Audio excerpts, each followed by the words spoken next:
ही टिटवी ओरडते म्हणजे याचा काय अर्थ माहिती आहे का? आमचा पिंट्या आहे, इथे डॉगी आहे, म्हणजे तिची पिल्लं आहे तिथे कुठेतरी. आणि एवढी करते ना ती, तिला माहिती आहे आता माझी पिल्लं आहेत, धोक्यात आहेत. ती बघा आमच्या जवळ येऊन ओरडते. इथे आमचे गुरं चरतायत, हिरवळ झाले सगळी ना. आणि ही टिटवी बघा कशी ओरडते.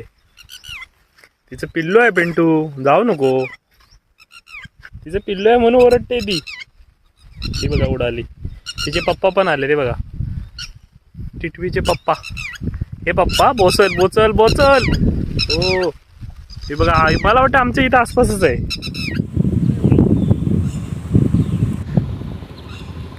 टिटवीची पोर आहे ती. बस ही टिटवी आमच्या पिंट्याला बोचायला बघते. ए